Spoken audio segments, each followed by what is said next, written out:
Anda kembali menyaksikan One on One dan masih ada manajer timnas Bang Zaky. Bang Zaky ini yang menggantung tadi. Saya tahu tadi Anda sudah menjelaskan kita cari talent scout dari dalam semua. Kita punya banyak talent di Indonesia tanah air. Tapi apakah tidak menutup kemungkinan bakal ada atau enggak pemain diaspora nanti di November mendatang untuk memperkuat tim kita? Tetap kita juga mencari aset-aset kita yang berada di luar juga. Jadi salah satunya kan kita bisa buktikan ada Matthew Baker. Nah, satu-satunya lagi. Ini beda banget sama tim senior yang hampir banyak kan diaspora semua nih. Ini tapi U17 cuma satu. Ya, masih tetap terbuka peluang, tapi kan juga ada kriterianya. Bagaimana secara teknik, kemudian stamina, bukan saja skill tapi juga pengetahuan tentang sepak bolanya, itu akan menjadi kategori pertimbangan bagi para pelatih. Nah, kita juga membuka kesempatan itu bagi diaspora kita yang berada di luar. Ada satu juga anak kita yang memang sedang studi di luar, ya, Lukas namanya. Kemarin tidak sempat ikut karena memang jadwal yang panjang, sekolahnya yang tidak memberikan izin untuk ikut. Maka dari itu nanti kesempatan di Piala Dunia pun kita akan undang lagi. Membuka. Ya. Yang penting secara skill, kemampuan individu dan juga kemampuan dia bermain secara kolektif di tim baik dan bisa juga mengangkat performa tim juga. Jangan sampai bagus sendiri ya, nggak bisa kerja sama-sama. Karena ini kan permainan kolektif sepak bola itu. Itu juga nggak gampang, mungkin pertimbangan ya Bang ya. Ketika ada diaspora masuk untuk mereka membangun chemistry di antara pemain juga jadi faktor ya. Ya, tapi alhamdulillahnya biasanya tipikal para pemain Indonesia itu kan juga welcome ya, humble. Jadi mereka juga adaptasinya cepat beradaptasi. Biasanya seperti itu. Tapi satu nih Bang yang bisa kita ambil kesimpulan. Mungkin pemirsa di rumah juga, pecinta bola juga melihat ternyata kita bisa kok dengan pemain-pemain dari internal kita sendiri, nggak harus banyak-banyak banget diasporanya. Itu membuktikan itu ya, dengan materi U17 kita sekarang. Tapi jangan lupa juga bahwa pembangunan perkembangan sepak bola itu juga kan tergantung dengan sumber daya manusia, baik itu pelatih, ya kemudian perangkat-perangkat di daerah.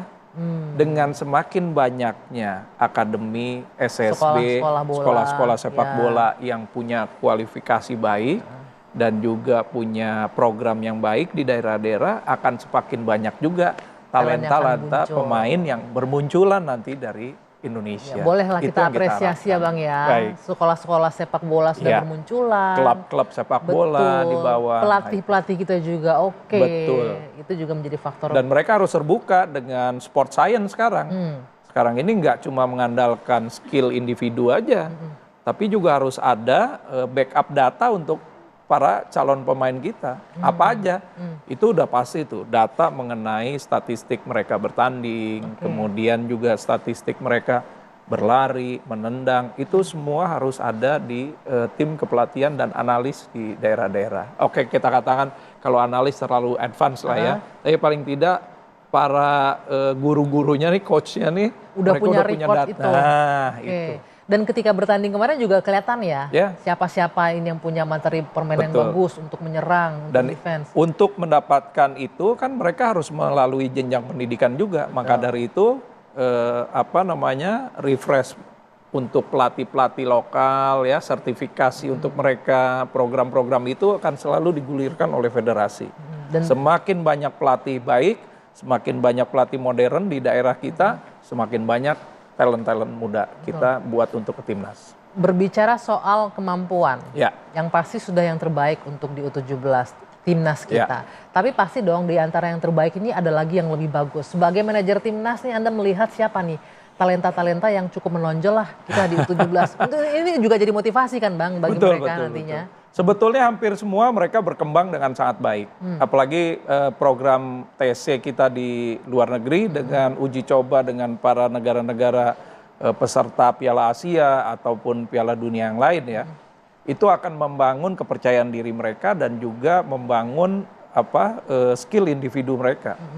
Karena mereka akan lihat standar barnya akan terus tinggi gitu buat mereka. Nah, itu baik untuk perkembangan mereka berikutnya. Kalau ditanya individu ya hampir semua. Satu nama deh, satu nama. Yang ini signifikan nggak pilih saya kasih, nggak bisa. tapi Anda melihat pasti. Saya nggak bisa melihat karena ada beberapa perkembangan yang sangat signifikan. Misalkan seperti Evandra, Matthew Baker, Putu Panji, ya sang kapten kita. Kemudian ada Nazril, ada Fabio. Hampir semuanya berarti yang ya, punya bagus. lemparan jauh juga. Jadi nggak cuma senior aja, kita punya Arhan yang bisa melempar jauh. Di U17 juga kita ada. Punya. Kemudian ada Mirza, ada Goli, ada Fadli Alberto. Nah ini yang beberapa pemain yang memiliki perkembangan sangat signifikan. Oke. Kalau kita bicara pemain, kita punya pemain berkembang signifikan tadi Anda bilang. Tapi negara-negara lain di antara 48-47 negara lain juga pasti hal yang sama. Pasti. Negara mana menurut Bang Zaki yang mungkin ini kalau jadi lawan kita ini agak-agak ngeri sedap nih. Agak-agak ngeri sedap nih nanti nih. Kayak kalau untuk kelas Piala Dunia semuanya ngeri sedap. Apalagi ini pertama kali ya apalagi kita bicara kalau dari Eropa, Afrika, belum lagi dari Amerika Latin, ada Brazil, ada Argentina. Ini kan. Tapi agak susah ditebak juga ya, karena Belanda aja nggak masuk loh. Sebagai satu raksasa sepak bola juga nggak masuk. Betul, karena kan kualifikasi mereka di zona Eropa juga sangat ketat. Jadi mungkin bukan cuma Belanda aja. Ada negara-negara yang bagus beberapa lagi yang negara bagus yang juga tidak bisa ikut di tahun 2025 ini.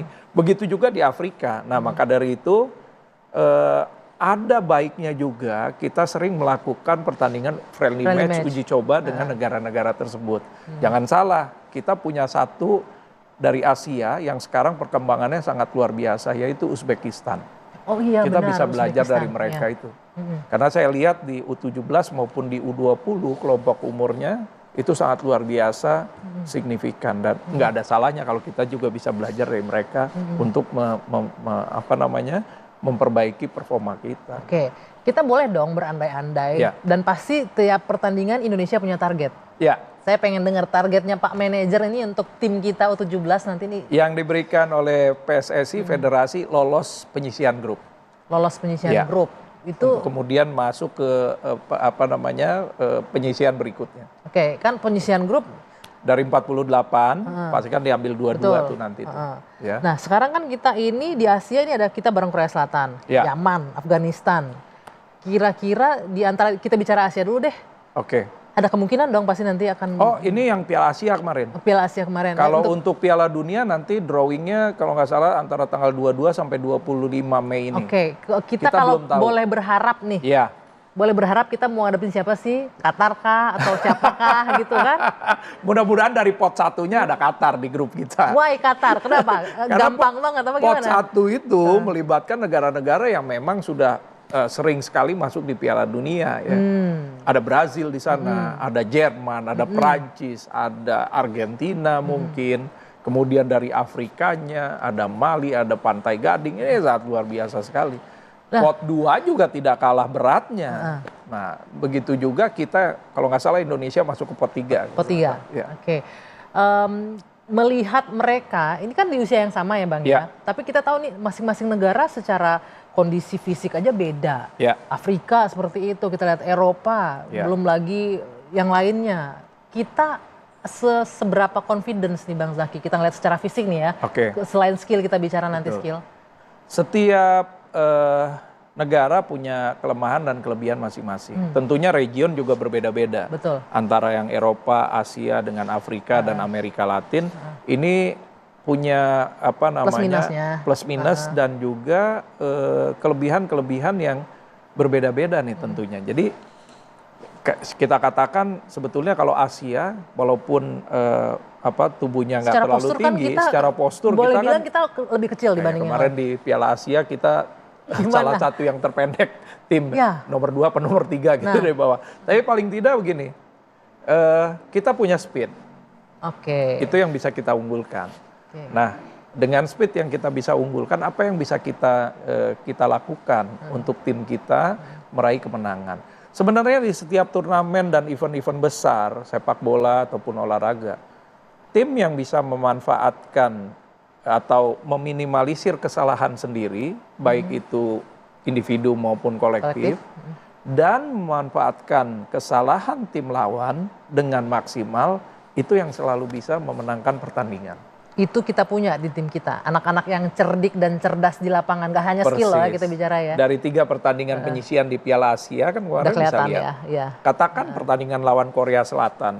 Nah, Kita bertahan secara solid dan kemudian kita mendapatkan kesempatan walaupun mungkin sekian dari sekian banyak kesempatan itu yang paling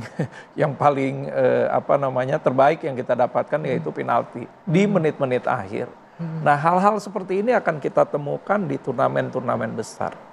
Jadi bagaimana nanti kita bisa mempersiapkan mereka memanfaatkan setiap peluang yang kita punya dan meminimalisir kesalahan kita. materi itu akan dilakukan atau diberikan oleh Coach Nova Ya, nantinya pastinya. ya. Dan itu biasanya ada di setiap latihan-latihan pertandingan. Oke, baik. Pak Manajer, Ya. nanti kita masih ada satu segmen lagi. Oke. Kalau kita berbicara klub atau timnas, kita bicara timnas secara kolektif tadi sudah disebutkan. Ada peran coach, ada peran manajer. Siapa lagi yang berperan penting sampai membawa U17 di titik ini? Nanti kita akan lanjutkan usai jeda. One on one bersama Anggia akan kembali sesaat lagi.